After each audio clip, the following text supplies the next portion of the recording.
नमस्कार। अपना उत्तराखंड के इस वक्त के बुलेटिन के साथ हाजिर हूं मैं अनुपम। प्रदेश की हर छोटी बड़ी खबरों को लेकर के मुख्यमंत्री पुष्कर सिंह धामी जम्मू कश्मीर पहुंच गए हैं, जहां बीजेपी कार्यकर्ताओं ने उनका जोरदार स्वागत किया।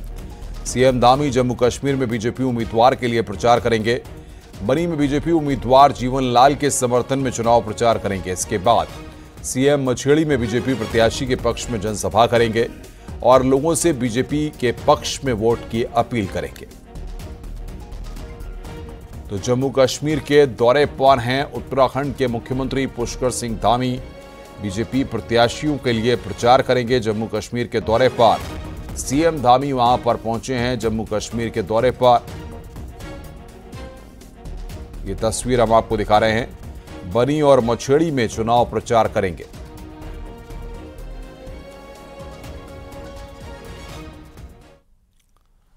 आगे बढ़ते हैं। रुद्रप्रयाग से खबर आ रही है, जहां पर केदारनाथ पैदल ट्रैक की एक्सक्लूसिव तस्वीरें सामने आई हैं। पैदल ट्रैक पर फिर से ट्रैक्टर दौड़ने लगे हैं। तस्वीरें भले ही बेहद रोमांचित करने वाली हैं, लेकिन जरा सोचिए, पहाड़ों के बीच ढलानदार और उबड़ खाबड़ रास्तों पर ट्रैक्टर की सवारी कितनी जोखिम भरी हो सकती है।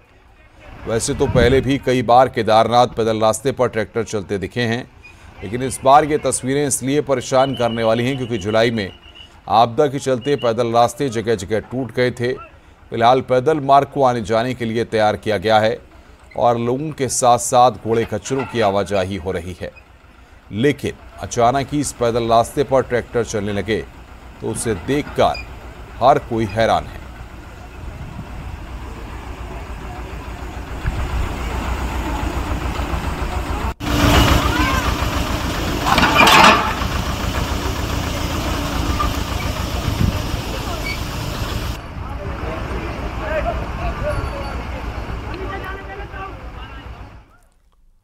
रुद्रप्रयाग में देर रात से तेज बारिश हो रही है। केदारनाथ धाम सहित पूरी केदार घाटी लगातार बारिश जारी है। बारिश को देखते हुए जिला प्रशासन ने कल रात श्रद्धालुओं को सुरक्षित जगह पर रुकवा दिया था, लेकिन आज सभी रूट पर सुबह श्रद्धालुओं को आने जाने का सिलसिला जारी है। वहीं सोनप्रयाग में श्रद्धालुओं की खासी भीड़ देखने को मिली है। सोनप्रयाग और गौरीकुंड के बीच सड़क पर कई जगह भूस्खलन का खतरा बना हुआ है। ऐसे में सुरक्षा कर्मियों की मौजूदगी में श्रद्धालुओं की आवाजाही कराई जा रही है। उधर बारिश के बीच केदारनाथ धाम के लिए हेली सेवाएं लगातार जारी हैं।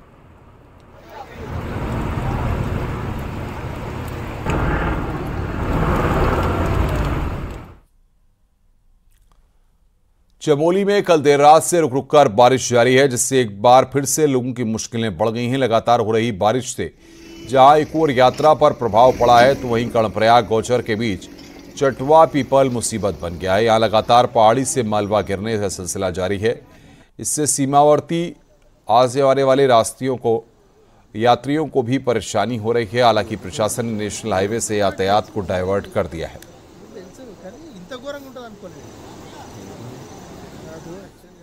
देखिए, 14 तारीख के बाद से जो ये बारिश लगातार पड़ रही है, इससे काफ़ी परेशानियां हो रही है।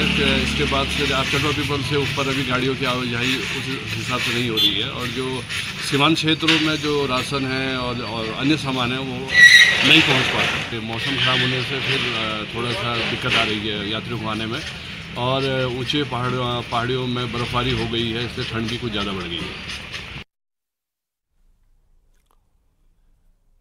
जोशीमठ के विष्णुप्रयाग में भारी लैंडस्लाइड के लोग दहशत में हैं। भूस्खलन का असर रविग्राम गांव के नीचे तक दिखाई दे रहा है। हालांकि बारिश में लैंडस्लाइड और तेजी के साथ हो रहा है। साल 2023 से जोशीमठ भूदसाव से प्रभावित है, जिसके बाद पूरे जोशीमठ को 14 सेक्टर में बांटा भी गया है। इसमें high risk zone, red zone, green zone और येलो जोन में बांटा गया है। पूरे जोशीमठ में 800 से ज्यादा मकान भूदसाव से प्रभावित है।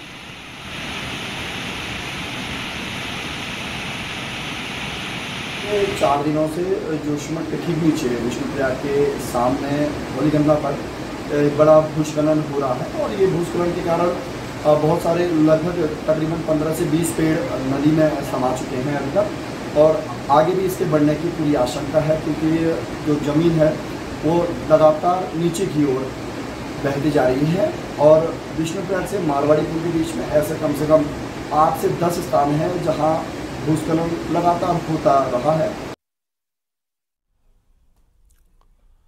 आगे बढ़ते हैं। नैनीताल में साल 1880 को भारी भूस्खलन हुआ था, जिसमें कई लोगों की जान गई थी। हादसे को आज 144 साल पूरे हो रहे हैं, लेकिन शहर पर संकट अभी भी बरकरार है।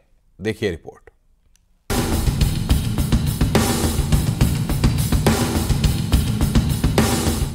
सरोवर नगरी एक बड़े संकट से गुजर रही है। शहर में कई लैंडस्लाइड जोन बन गए हैं। चाइना पीक की पहाड़ी गिरने से चिंता बढ़ी तो चार्टन लॉज ठंडी सड़क के साथ चाइना पीक की पहाड़ भी खतरे का सायरन बजा रहे हैं। दूसरी ओर कैरिंग कैपेसिटी से ज्यादा लोगों की आवाजाही भी डराने लगी है। सही बात तो यह है कि जो इतना ज्यादा लोड हमने दे दिया वो ठीक नहीं है।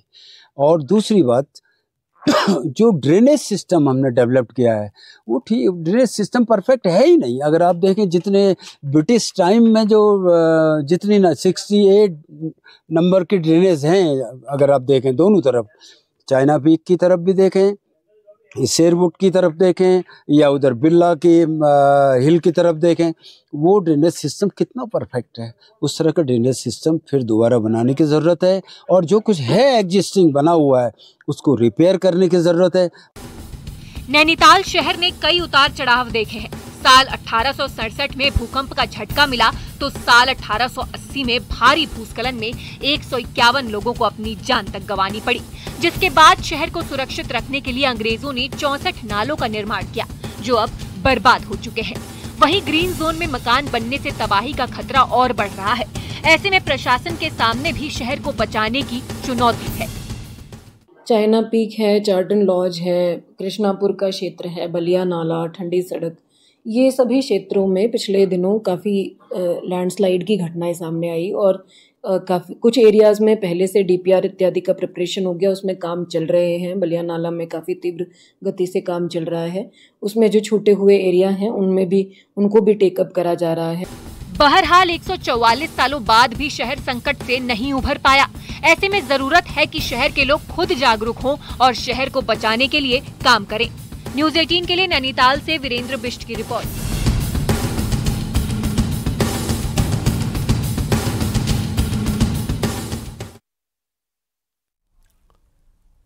ऋषिकेश के राफ्टिंग जोन समेत मुनि की रेती क्षेत्र में गंगा में डूबने की घटनाएं बढ़ गई हैं, जिसके बाद पुलिस ने सभी गंगा घाटों पर चौकसी बढ़ा दी है। घाटों पर जल पुलिस, एसडीआरएफ के साथ पुलिस के जवान तैनात किए गए हैं। इसके साथ ही पर्यटकों के लिए चेतावनी बोर्ड भी लगाए गए हैं, ताकि गंगा नदी के उफान में कोई सैलानी ना जाए।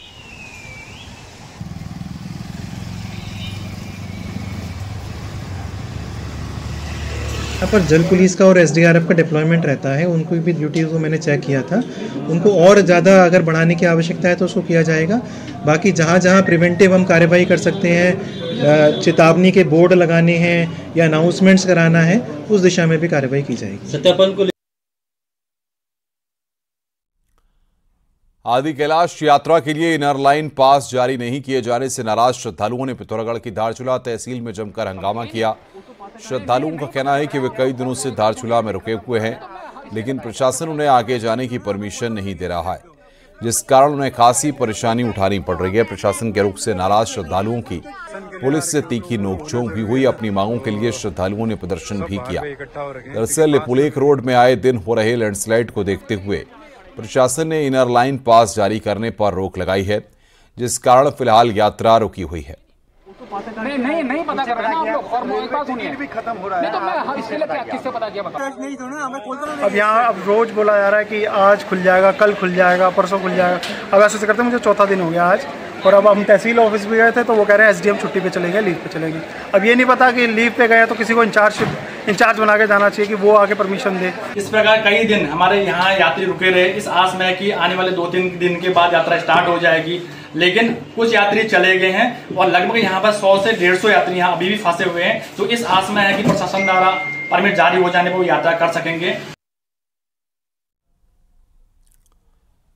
आगे बढ़ते हैं। चारधाम यात्रा ने एक बार फिर से रफ्तार पकड़ ली है। ऋषिकेश के ट्रांजिट कैंप में दूसरे राज्यों से आ रहे लोग चारधाम यात्रा का रजिस्ट्रेशन करा रहे हैं और फिर आगे की यात्रा पर जा रहे हैं। दूसरे चरण की चारधाम यात्रा के लिए 17 दिन में 2,70,000 तीर्थयात्रियों ने पंजीकरण कराया है। एक दिन में करीब 20,000 यात्री रजिस्ट्रेशन कराकर यात्रा पर निकल रहे हैं। पहाड़ में बारिश से राहत मिलने के बाद यात्रियों की संख्या में इजाफा हो रहा है।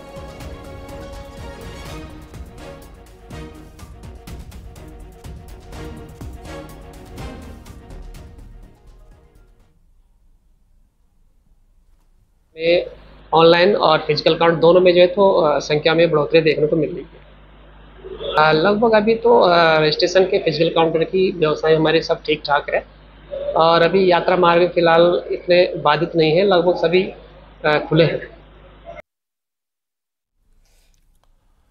महज 7 महीने पहले बना विकासनगर के हरबर्टपुर का बस अड्डा वीरान नजर आ रहा है। हैरानी की बात तो यह है कि यहां न तो कोई बस आती है और न ही यहां से कोई बस जाती है। देखिए हमारी रिपोर्ट। करोड़ों की लागत से तैयार किया गया यह है हरबर्टपुर का खूबसूरत बस अड्डा। चारों तरफ हरियाली और बेहद साफ सुथरा नजर आ रहा ये बस अड्डा 7 महीने पहले तैयार किया गया था। तब से इस बस अड्डे को न सिर्फ बसों का इंतजार है बल्कि यात्रियों की भी वो राह तक रहा है। जब यात्री इस बस अड्डे पर नहीं आए तो कभी कभार गायें यहाँ आकर बैठ जाती हैं ताकि यहाँ का सन्नाटा कुछ दूर हो सके और गायों को भी कुछ पल सुकून के मिल सके। वहीं इस बस अड्डे को चलाने के लिए परिवहन विभाग ने खुद ही हाथ खड़े कर दिए हैं और जिम्मेदारी प्रशासन पर डाल दी है। ये तो प्रशासन ही इसको ठीक कर सकता है जी। इसमें तो यहाँ डिपो स्तर से कुछ नहीं हो पाएगा। ये तो प्रशासन स्तर पे अगर वहाँ से गाड़ियों को न रोका जाए बल्कि यहाँ बस स्टैंड से कहा जाए कि यहाँ से संचालित करो, वहाँ कोई न उतारे न चढ़ाए सवारियों को, यहाँ बस स्टैंड से गाड़ी सवारी बैठाएं और बस स्टैंड पे उतारें तो इस तरह से बस स्टैंड सुचारू रूप से। दरअसल काफी वक्त से विकासनगर में चौक से ही बसें आती जाती रहती हैं। लोग भी वहीं से बसों को पकड़ते हैं। बस अड्डा बनने से स्थानीय लोगों को उम्मीद थी कि यहाँ नई दुकानें खुलने से रोजगार मिलेगा, लेकिन हालात एकदम उलट निकले। बसें ज़्यादातर चौक पर ही खड़ी होती हैं। यहाँ तो बना हुआ है नाम का, आती हैं कुछ रोड पे जाती हैं, कुछ नहीं आती हैं। कारोबार आज भी जैसे का तैसा ही है और मतलब एक कागजी कार्रवाई करी गई है खाली बस अड्डे के नाम पे। मूल रूप से तो आज भी स्थित जो है बस अड्डा हरबर्टपुर चौक पे ही है। भीड़ आवाजाही सारी वहीं पे ही है। यहाँ पे इक्का दुक्का गाड़ियाँ आती है, बस आती है और चली जाती है। हरबर्टपुर में करोड़ों की लागत से बना ये बस अड्डा आज एक सफेद हाथी बनकर रह गया है। यदि इस बस अड्डे का बस अड्डे के तरीके से उपयोग किया जाता है तो कहीं न कहीं विकासनगर के मुख्य बाजार को जाम से निजात और लोगों को एक रोजगार देने का काम भी करेगा। कुलदीप चौहान, न्यूज़ 18, विकासनगर। आगे बढ़ते हैं। हरिद्वार में एक कार से अजगर निकलने से हड़कंप मच गया। ट्रैवल एजेंसी की कार बस स्टैंड के पास पार्किंग में काफी दिनों से खड़ी हुई थी। वहीं ड्राइवर ने जब कार का बोनट खोला तो उसमें करीब 5 फीट लंबा अजगर नजर आया। इसकी सूचना फॉरेन फॉरेस्ट डिपार्टमेंट को दी गई। सूचना पर वन विभाग की क्यूआरटी और पुलिस मौके पर पहुंची, जिसके बाद वन विभाग की टीम ने अजगर का रेस्क्यू कर उसे जंगल में छोड़ा।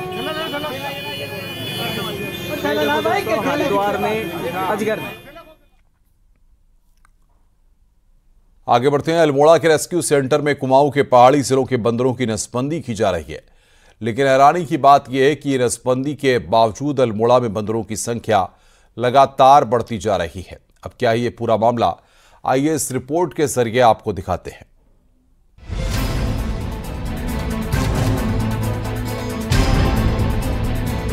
कुमाऊं के पहाड़ी जिलों के बंदरों की नसबंदी के लिए अल्मोड़ा में बंदरबाड़ा बनाया गया है और रेस्क्यू सेंटर में बंदरों की नसबंदी की जाती है, जिससे बंदरों की संख्या को नियंत्रित किया जा सके। लेकिन हैरानी तो इस बात की है कि अल्मोड़ा में बंदरों की संख्या घटने के बजाय और ज्यादा बढ़ गई। दरअसल पिथौरागढ़, बागेश्वर और रानीखेत से जिन बंदरों को नसबंदी के लिए लाया जा रहा है उन्हें वापस नहीं ले जाया जा रहा, बल्कि अल्मोड़ा के आसपास के जंगलों में ही छोड़ दिया जा रहा है, जिससे यहाँ बंदरों की संख्या और ज्यादा बढ़ गई। अब अल्मोड़ा वन विभाग ने दूसरे जिलों के रेंजरों को पत्र लिखकर नसबंदी के बाद बंदरों को वापस ले जाने का आग्रह किया है। देखिए, इस बारे में हमारे अभी तक हमारे पास 3 डिवीजन के बंदर आ रहे हैं यहाँ पे, बागेश्वर, अल्मोड़ा डिवीजन और सिविल स्वयं अल्मोड़ा। तो हमने संबंधित प्रभागी वन अधिकारियों को भी लेटर लिखी है कि बंदर यहाँ से लाए जा रहे हैं, नसबंदी के बाद उनको वहीं पर छोड़ दिया जाए, क्योंकि लोग छोड़ने की शिकायत आ रही है कि अल्मोड़ा में बहुत बंदर हो गए हैं। इसलिए हमने संबंधित प्रभागी वन अधिकारियों को भी इस बारे में लेटर लिखी है। उधर अल्मोड़ा शहर में बंदरों की संख्या बढ़ने से स्थानीय लोगों की मुश्किलें बढ़ गई हैं, क्योंकि बंदर अक्सर लोगों पर झपट पड़ते हैं। स्थानीय लोगों का भी मानना है कि दूसरे जिलों से लाए गए बंदरों को यहां छोड़ा जा रहा है। जो पिथौरागढ़, बागेश्वर या आसपास के क्षेत्रों से बंदर यहाँ बधियाकरण के लिए, नसबंदी के लिए ला रहे हैं, उसके बाद उनको वापस नहीं ले जा रहे हैं। ये क्या कर रहे हैं, कोसी पे, चितई पे या बाड़ीसीना के आसपास या इधर लोधिया आसपास छोड़ दे रहे हैं। और अल्मोड़े में बंदरों की इतनी तादाद हो चुकी है कि बंदर जहाँ पर देखो आदमी डर रहा है। अल्मोड़ा में बनाया गया बंदरवाड़ा बंदरों की संख्या को नियंत्रित करने के लिए बना था, जिसका लाभ अल्मोड़ा को पूरी तरह नहीं मिल पा रहा, लेकिन उसके आसपास के जिलों ने इसका जमकर फायदा उठाया और अपने यहाँ के बंदरों को अल्मोड़ा में छोड़कर इस शहर को जरूर बंदर बना दिया है। न्यूज़ 18 के लिए अल्मोड़ा से किशन जोशी की रिपोर्ट।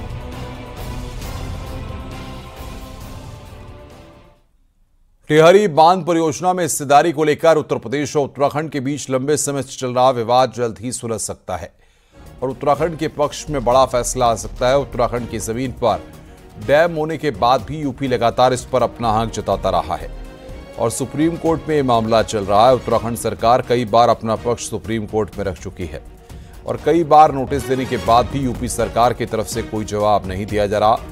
ऐसे में उत्तराखंड सरकार ने सुप्रीम कोर्ट में एप्लीकेशन दी है कि दूसरी पार्टी कोई जवाब नहीं दे रही है, लिहाजा उत्तराखंड के पक्ष में फैसला दिया जाए और इस पर कोर्ट का फैसला आना बाकी है। टिहरी बांध में अभी 75% हिस्सेदारी केंद्र सरकार की है, जबकि राज्य की हिस्सेदारी के रूप में 25% हिस्सा उत्तर प्रदेश ने अपने पास रखा है और उत्तराखंड इसी हिस्सेदारी को लेकर सुप्रीम कोर्ट पहुंचा था। अभी उत्तर प्रदेश की तरफ से कोई रिस्पांस नहीं है और हमने अपने रिस्पांस एफिडेविट ऑलरेडी सबमिट कर चुके हैं। उत्तर प्रदेश को मल्टीपल अपॉर्चुनिटीज दे दिए गए हैं, तो हमने माननीय न्यायालय से अनुरोध किया है कि इसको एक्स पार्टी उत्तराखंड के फेवर में कर दिया जाए, जिस पर अभी डिसीजन होना बाकी है।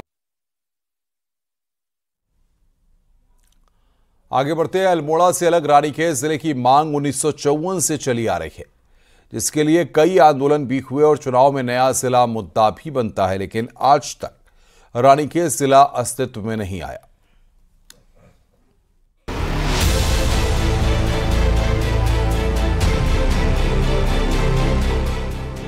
रानीखेत को जिला बनाने की मांग साल 1954 से होती आई है और इसके लिए कई बार आंदोलन भी हुए हैं, लेकिन उसके बाद भी रानीखेत जिला नहीं बन पाया। वहीं केंद्रीय परिवहन राज्य मंत्री अजय टम्टा का कहना है कि बीजेपी सरकार छोटी इकाइयों के पक्ष में है, लिहाजा जरूरत के हिसाब से वो जिला बनाने की बात कर रहे हैं। आने वाले समय के अंदर जो भी यहाँ की परिस्थितियाँ रहेंगी, हम छोटी इकाइयों के पक्षधर हैं, क्योंकि ज़्यादा नज़दीक हमारे मुख्यालय रहते हैं तो हमारी आम जनमानस को सुविधा लेने के लिए जाने में देरी नहीं होती है, समय की बचत होती है और वो आ जा सकता है और अपनी आवश्यकताओं की, सरकारी आवश्यकताओं की या अपनी व्यक्तिगत आवश्यकताओं की पूर्ति को आसानी से कर पाता है। तो इसलिए हमारा कॉन्सेप्ट है कि अगर आने वाले समय के अंदर कोई ऐसे प्रस्ताव आएंगे जिनके लिए सरकार विचार करेगी। रानीखेत जिले को लेकर सियासत भी हो रही है। कांग्रेस ने बीजेपी सरकार पर हमला बोला। कांग्रेस प्रदेश अध्यक्ष का कहना है कि रानीखेत जिले की मांग बरसों पुरानी है और इसके साथ ही दूसरे जिले भी बनने चाहिए। जिला तो बनने चाहिए, 4-5 जिलों की आवश्यकता इस प्रदेश को है और उसमें रानीखेत भी। और रानीखेत तो सबसे पुराने जिले की मांग है, सन 54-55 से वहाँ जिले की मांग थी और उसके बाद नए कई जिले बन गए, लेकिन रानीखेत नहीं बन पाया। वो उसके लिए कई बड़े जो रिपोर्ट्स हैं उनमें भी उसको दर्शाया गया है और डिमांड के साथ साथ जस्टिफाई भी किया है लोगों ने, लेकिन उसके बाद भी अभी तक रानीखेत जिला नहीं बना। रानीखेत जिले को लेकर हर चुनाव में वादे होते हैं, लेकिन जिले की मांग जस की तस है और लोग अपने को ठगा सा महसूस कर रहे हैं। न्यूज़ 18 के लिए अल्मोड़ा से किशन जोशी की रिपोर्ट।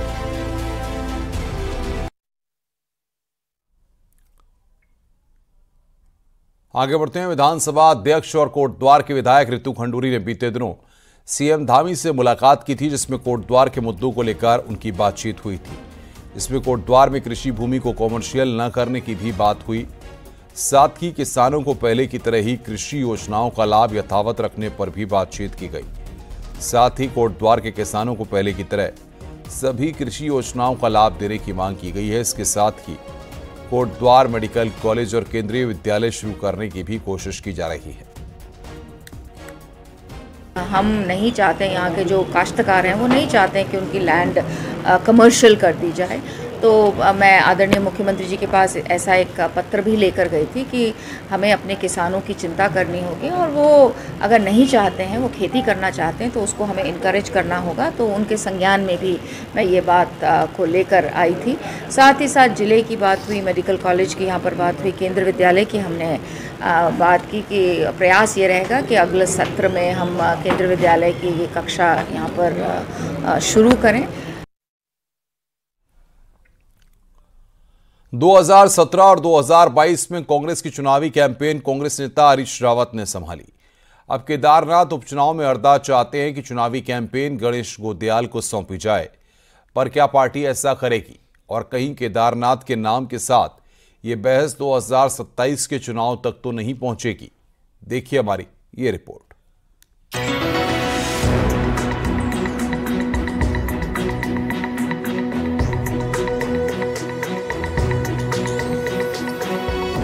बद्रीनाथ की तरह केदारनाथ में भी कांग्रेस जीते, इसलिए केदारनाथ की कैंपेन गणेश गोदियाल को सौंपनी चाहिए। ये बात खुद प्रदेश में कैंपेन संभाल चुके पूर्व मुख्यमंत्री हरीश रावत ने कही। पर खेमों में बटी कांग्रेस में क्या ये काम हो पाएगा जहां बड़े नेता बढ़ते हुए दिखते हैं? कहीं हरीश रावत की बात पर खेमों में नया विवाद तो खड़ा नहीं होगा? हरीश रावत के मुताबिक सब प्रदेश अध्यक्ष करण माहरा के साथ हैं और कांग्रेस जीत का खेमा है। वहीं गणेश गोदियाल के मुताबिक फैसला पार्टी को करना है, वो कैंपेन का जिम्मा संभालने को तैयार हैं। क्या खेमा, कौन खेमा? हम खुद ही जो है उसी खेमे में है जिस खेमे में अध्यक्ष जी हैं। यदि कोई खेमा है तो इसलिए, और गणेश गोदियाल जी को भी उसी खेमे में ले जाएंगे।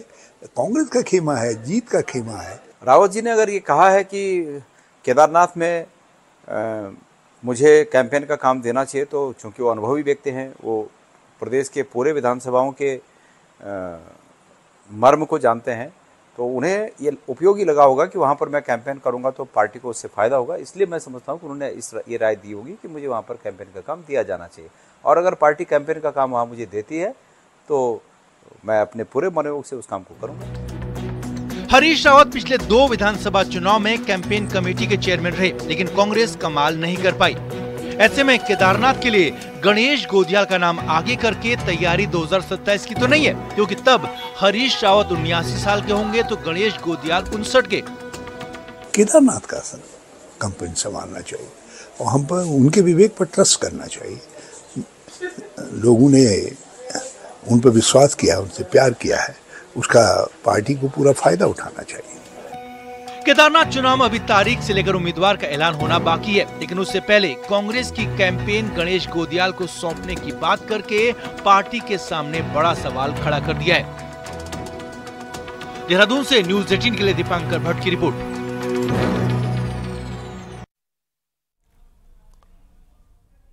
हल्द्वानी के बने इंटरनेशनल स्टेडियम को देख खेल प्रेमी उत्साहित थे, लेकिन अब उनका उत्साह टूट सकता है, क्योंकि नेशनल गेम्स से पहले एथलेटिक्स एसोसिएशन ने यहां के एथलेटिक्स ट्रैक को रिजेक्ट कर दिया है, जिससे यहां होने वाले गेम्स को लेकर संशय की स्थिति पैदा हो गई है। साथ ही 20 सितंबर से शुरू हो रहे स्टेट गेम्स से पहले स्टेडियम का एक बड़ा हिस्सा भी गौला नदी में बह गया है, इससे डबल संकट मंडरा रहा है।